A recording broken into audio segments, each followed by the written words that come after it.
Alrighty, so we packed the wheel bearings, and I'm pretty sure that everybody knows how to repack a wheel bearing, so I didn't bother you with that. But I'm going to go ahead and start rebuilding the tie rods and the drag links. So for the drag link, we want to go ahead and insert the spring and the cup.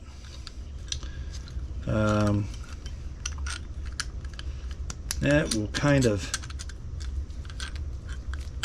go in there like so, okay? And then that, as we go in and put the other end, this end around the ball, we'll go ahead and tighten this up to about 25%. That's what the book said. We also have a new grease cap and seal. That's going to go right like so. The old ones obviously were all torn up and beat up, so we're going to put those on next.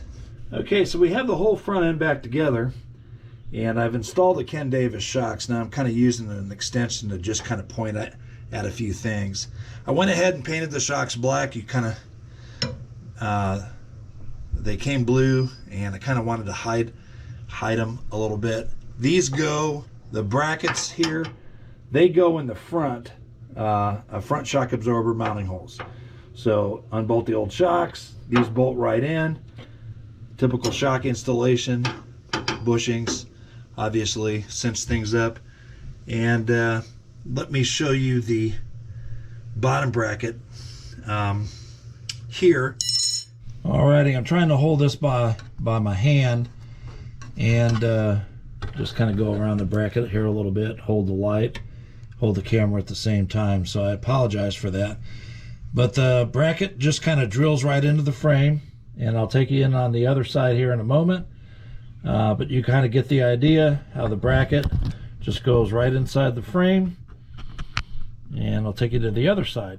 Alrighty, so here you can kind of see how the bracket kind of comes down below the axle, drill a hole through the axle right there. If you want to weld it, I guess you can weld it. Coming up on front springs, I definitely noticed that, so that's gonna kind of be my next project. And yes, there's a steering dampener on the car. I'm getting ready to remove this. We don't need that, so no need to let me know about it, because I already know about it and we're getting ready to take it off. And then next we're gonna start adjusting the brakes and setting the tow and taking her out for her test drive.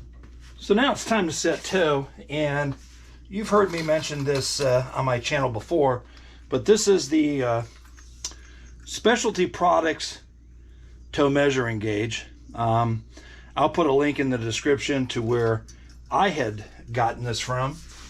You can find it on Amazon, but essentially what you want to do is put this in between the tires.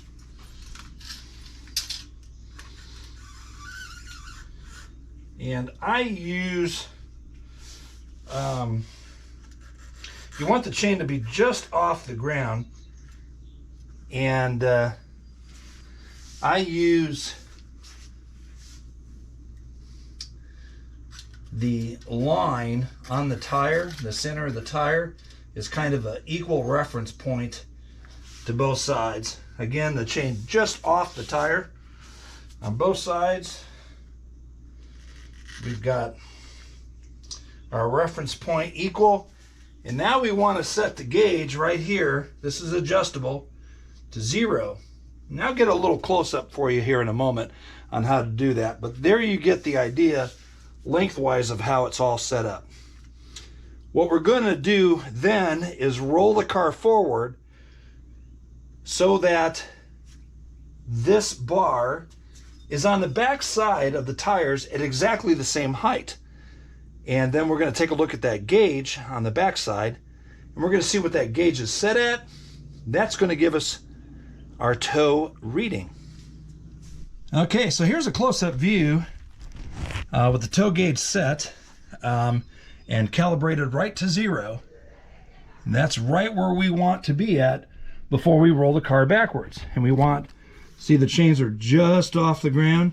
We want to roll the car backwards and be at the same height for an accurate reading. And we're just going to roll the car forward.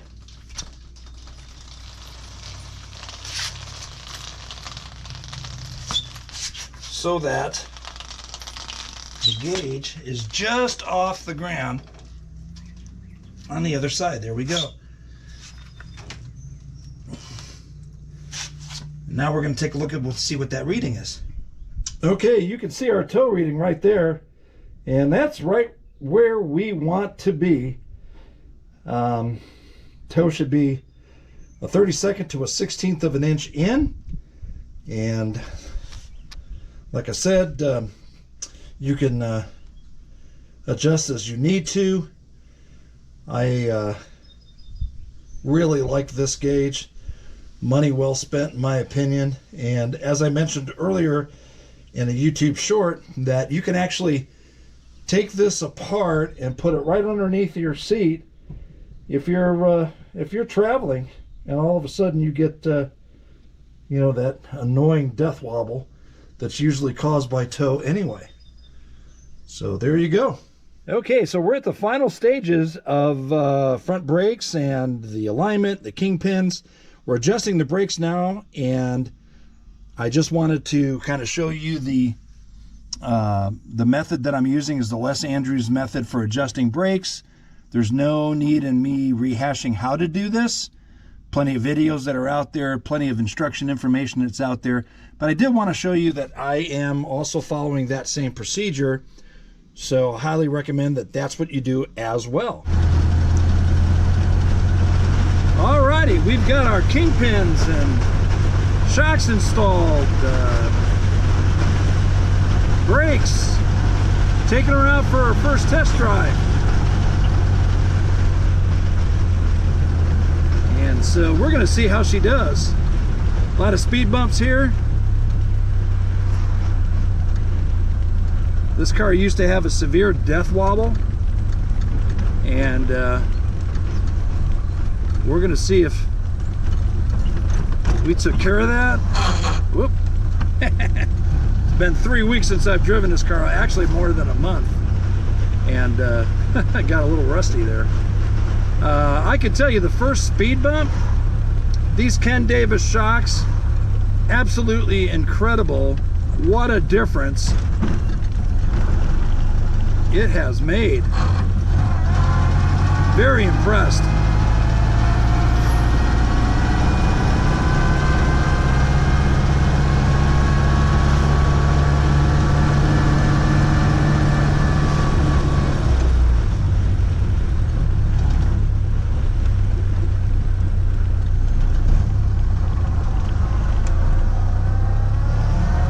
I decided to go down downtown Jonesboro because, you know, I've driven this car over speed bumps quite a bit, and so I know how it feels, I know how it handles, and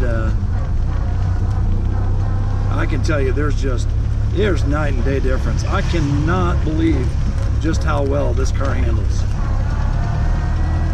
If you've got a kingpin problem, steering linkage problem, shock absorber problem, work on it. I can tell you this, in doing this, I noticed that I need some front spring work. And of course I didn't notice that until I'm into it. And summer's here, and I really want to drive the car, so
test drive.